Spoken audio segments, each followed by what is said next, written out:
Chelsea's transfer strategy is actually insane. The amount of money a football club can get for players, I have never seen a football club in my life this good at selling players, and players that you don't necessarily associate with that value.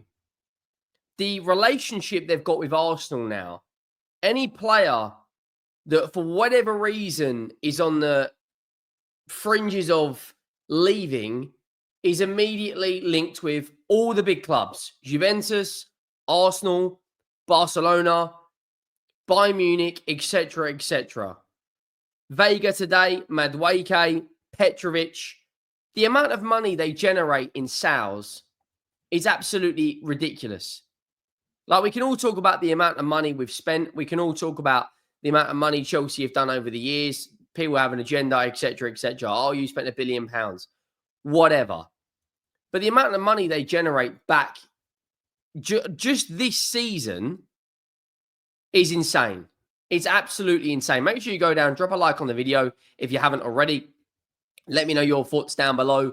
We are less than 500 subscribers away from the big 60,000. The road to 100K is well and truly on. 90% of you who watch the content on a daily aren't subscribed.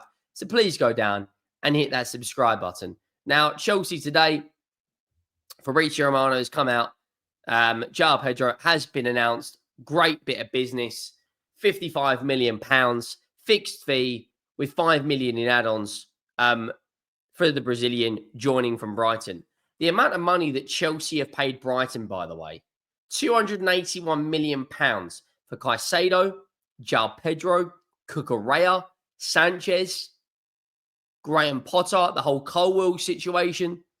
That they have spent a lot of money in terms of what they've already outlaid so far. Look at some of these arrivals they've spent, and it's hard to look at what Chelsea have done in terms of both outgoings and incomings. Right, I wanted to get to two bits of transfer news shortly. They've done £30 million on Delap, right? Estavo, I believe it's pronounced, about 28 million quid. 55 million on Joao Pedro. Sarr, of course, comes in from Strasbourg. In terms of outgoing so far, I have no idea who this left back is, but they've got £10 million. They got £5 million for Kepa Arrizabalaga. Okay, they took a hit on him. We know now Madueke is very, very much on the Chelsea departure list, although apparently Maresca wants him. Today, Romano has come out and said, and I quote, FC Bayern have added Renato Veiga on potential 4 options list for new centre-back this summer. Any indication will depend on Kim Min-jae exit. Also, timing of the negotiations. There are several clubs who are keen on Renato Veiga who can leave Chelsea on a permanent deal. Now, Veiga only joined Chelsea last year, right? This guy was on loan at Juventus. You know, part of that team, I believe, that part of the team that won the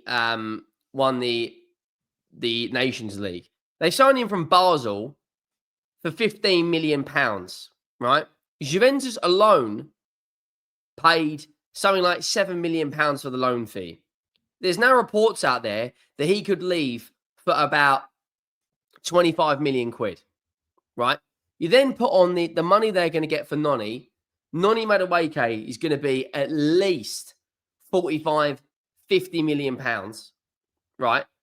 And it just blows my mind how much money they get for some of their players. 60 million for Kai Havertz, 60 odd million for Mason Mount. You know, it's ridiculous. They've got so many players up for sale as well that you come off your mind, you know, that you just completely forget about. They're also in a very good position in the Club World Cup. And mark my words, Chelsea will make the final. You've also got to look at the financial perspective of this. If Chelsea make the final, they've pretty much covered the Joao Pedro and Delap deals just by playing in a tournament. You know, they've already raised something like £30 million. You beat Palmeiras, you get another £15 million.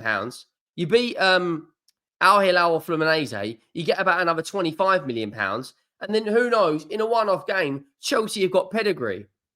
They've already won a Club World Cup. They've already won Champions Leagues. Like, it's mental to me how much money one football club can generate from sales. You know, you've also got the situation with regard to Mohamed Kudus. You know, could he be on Chelsea's radar? You know, and look at the amount of, like, I saw this earlier. Look at this. Look at their depth. Veiga's a fifth choice centre back, going to be sold for 25 million quid. Gilchrist will probably join Brighton. Chilwell's obviously going. Humphreys will probably get sold. Petrovic, we'll get to him in a minute. Christopher Nkunku and Felix, you're probably going to get another 60, 70 million quid for both of those. Sterling will be sold. Broja will be sold. Jackson could be sold. Like, everyone laughs at their model, etc. Oh, you know, Chelsea aren't serious. That you know, they spent 2 billion or whatever it is, but they get so much money back in return. So much money. And in terms of Petrovic, you know, another goalkeeper that they signed, you know, only a couple of years ago now. I think they signed him from, I want to say it was from, one second, my laptop's gone wrong here. Yeah, obviously spent last year on loan at Strasbourg. They signed him from New England for 16 million euros. And there you go, more profit. Sunderland aren't done yet. Today, newly promoted side are close to finalising the signing of Chelsea FC goalkeeper Đorđe Petrovic on a 5-year deal worth 25 million euros. Now, when you look at all the amount of money they've spent and they're going to get back, you're probably going to get in the region of £50 million for Noni Madueke. You're probably going to get £20 million for Petrovic. You know, £20 million for Veiga. And you look at Noni Madueke as well. Likelihood is, you know, according to various reports, Romano come out yesterday and said Arsenal are discussing Noni Madueke internally in a separate deal from Eberechi Eze. As reported here last week, no proposal has been seen yet to Chelsea or Noni. Arsenal keep assembling options. Like, it's just crazy. More money coming in. I think this will mean that if Liverpool don't go in for Hugo Ekitike, I think Hugo Ekitike, who was massively on Chelsea's radar only a few months ago, obviously it's delayed because they have brought in Liam Delap, they've brought in Joao Pedro, you know, the Club World Cup is going on. It wouldn't surprise me if Hugo Ekitike is back on Chelsea's radar and they end up going in and signing him. You know, personal terms I don't think will be an issue. According to various sources, he's wanted by Manchester United. He's wanted by Liverpool. Like, the amount of money that they bring in, guys, genuinely, it's insane. They've got more than enough money to go out there and bring in a Hugo Ekitike. I still think you've also got to remember they've brought in Gittens as well. You know, it's just insane. Like, how do they keep buying these players and then just at a low value and then just keep selling them on? You know, Gilchrist, you know, Brighton, someone like that, pick him up. You've also got Kendry Paez, who's out on loan. Sterling will probably get sold. You know, Joao Felix will get sold. Broja, maybe Everton, someone like that, pick him back up. And then all of a sudden, there's more money in the pot. But let me know your thoughts down below. Drop a like. Hit that subscribe button.